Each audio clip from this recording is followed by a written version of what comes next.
मैं बताता हूँ आपको। ब्रह्मा जी ने ध्यान लगा के बताया कि ये जो मेरे मानस पुत्र है ना, सनत सनंदन सनत कुमार, उन्हीं के द्वारा शापित भगवान के पार्षद हैं जय विजय नाम के, वो दीति के गर्भ में और वो राक्षस के रूप में आएंगे। इसलिए इस संसार में अंधकार बढ़ता जा रहा है। सुखदेव जी महाराज राजा परीक्षित को इस कथा को आगे बढ़ाते हुए कहते हैं कि ब्रह्मा जी कहते हैं, मानसा में सुतायुमा पूर्वजा सनकादय, यानी पूर्वजा तुम्हारे पूर्वज, क्योंकि ब्रह्मा की संतान ही मनु है, शत्रुपा है, और उन्हीं की संतान सनत सनंदन सनत कुमार। कल बताया था आपको कि इन्होंने सृष्टि को आगे बढ़ाने के लिए मना कर दिया और इन्होंने कहा कि हम तो 5 वर्ष के ही रहेंगे और हम तो ऐसे ही विचरण करेंगे, हम सृष्टि के निर्माण में आपकी कोई मदद नहीं करेंगे, हम अपना ब्रह्मचर्य युक्त जीवन बिताएंगे। तो ब्रह्मा जी को साफ मना कर दिया था। तो ब्रह्मा जी बताते हैं कि एक बार की बात है कि ये चारों मेरे मानस पुत्र वैकुंठ लोक में गए। किस लिए? भगवान विष्णु के दर्शन करने के लिए। और भगवान विष्णु अपने क्षीर सागर में थे। तो जब वैकुंठ धाम में जा रहे थे ये, तो उन्होंने 6 डोडी को पार कर लिया। जब 7वीं डोडी पर चढ़ने लगे तो वहां जय विजय नाम के भगवान के 2 पार्षद थे। उन्होंने देखा कि लगभग 5 वर्ष की उम्र है इनकी और वस्त्र पहने हुए नहीं है, ऐसे कुमार यहाँ आए हैं। जब वो 7वीं डोडी पर चढ़ने लगे तो उन्होंने एक डंडा उनके आगे लगा दिया। तो इसको देखकर सनत कुमार आदि ने कहा कि पार्षदों, तुम्हें हमारा पता नहीं क्या हम कौन हैं? और यदि तुम भगवान के दरवाजे पर पहरा दे रहे हो तो तुम्हें ऐसा नहीं करना चाहिए था। ये तुमने ठीक काम नहीं किया। हम आपको श्राप देते हैं। क्यों श्राप देते हैं? क्योंकि तुम भगवान के दर्शन में विघ्न डाल रहे हो, इसलिए हम आपको श्राप देते हैं कि तुम 3 जन्मों तक धरती पर क्या बनोगे? राक्षस बनोगे। राक्षस किसको कहते हैं? जो गायों को तंग करे, जो ब्राह्मणों को तंग करे, जो देवताओं को तंग करे, किसी भी कार्य को या राजकाज को चलाने में बाधा उत्पन्न करे, एक दूसरे को दुख दे, ईर्ष्या द्वेष रखे, ये राक्षसी प्रवृत्तियां हैं।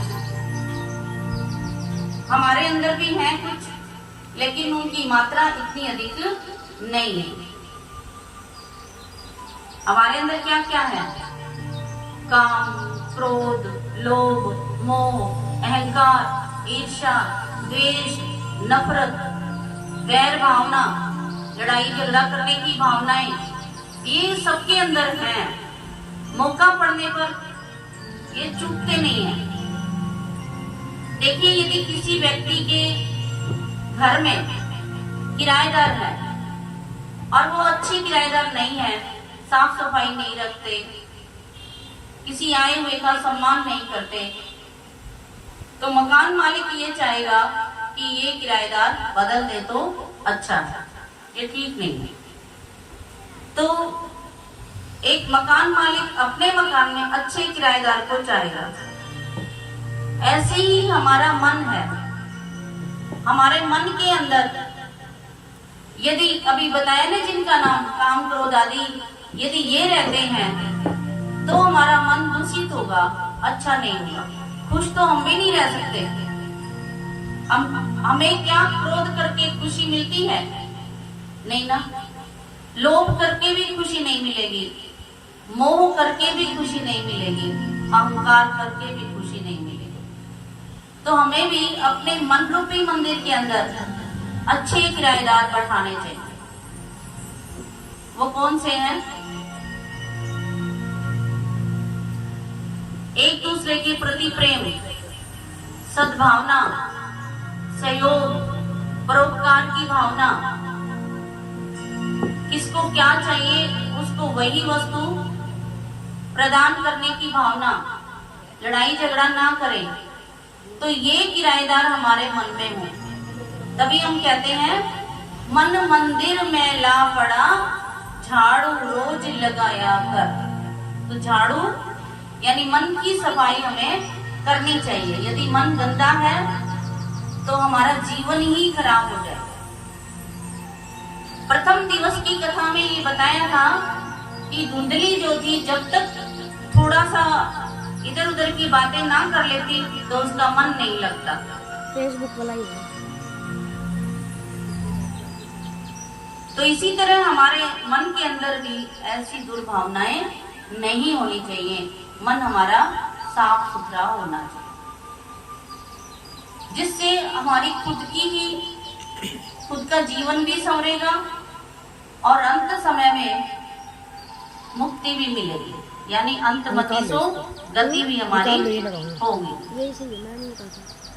अरे मैं नहीं था ना। तो जय और विजय नाम के पार्षदों को यही कह रहे हैं सनत कुमार आदि कि तुम भगवान के यहाँ रहते हो और दुर्भावनाएं रखते हो, ये ठीक नहीं। अंदर भगवान थे वैकुंठ में। भगवान को पता चला कि चारों कुमार आए हैं, तो बाहर आते हैं खुद दर्शन देने के लिए, और वो दर्शन पा करके धन्य हो जाते हैं। साथ में भगवान ने सारी बातों को जान लिया कि इन्होंने श्राप भी दिया है मेरे पार्षदों को। तब विष्णु भगवान कहते हैं कि हे सनत कुमारों, आपने ठीक ही किया, क्योंकि कोई भी मेरे मिलने में रुकावट डालेगा, बाधा डालेगा, तो वो श्राप का अधिकारी होगा। मैं आपके साथ हूं और इनको जो आपने श्राप दिया है वो इनको भोगना पड़ेगा। जबकि भगवान सर्वसमर्थ है, ब्रह्म शाप को मिटाने में भी समर्थ है, परंतु समर्थ होते हुए भी उन्होंने ब्राह्मण की संतान होने के नाते, ब्राह्मण होने के नाते भगवान ने सनत कुमारों का पक्ष लिया और अपने पार्षदों के लिए यही कहा कि इनको जो आपने कहा है वो मुझे भी मंजूर है। तो सनत कुमार आदि से दोनों पार्षदों ने क्षमा याचना की और कहा कि भले हम राक्षस की योनि में होंगे, परंतु हमारे ऊपर ये कृपा जरूर करें कि हम भगवान की भक्ति को ना छोड़ें। जितने भी राक्षस हुए हैं सभी ने भगवान की भक्ति को कभी नहीं छोड़ा, जिसका प्रमाण आज भी है। कोई चोरी करने के लिए भी जाएगा ना तो भी देवी की भक्ति करके निकलता है कि माता मेरी रक्षा करना, मैं चोरी के लिए जा रहा हूं। तो जितने भी राक्षस हुए सभी ने तप किया। रावण ने भी तप किया था, उसने अपने शीश नहीं काट के दिए और भगवान ने उसके शीशों को पुनः प्रदान किया। आगे कथा में आएगा, बाणासुर के 1000 हाथ थे और उसने 1000 हाथों से डमरू बजाया था भगवान का, और भगवान ने उसको फिर वरदान दे दिया। तो जितने भी राक्षस हुए तब सभी ने किया है।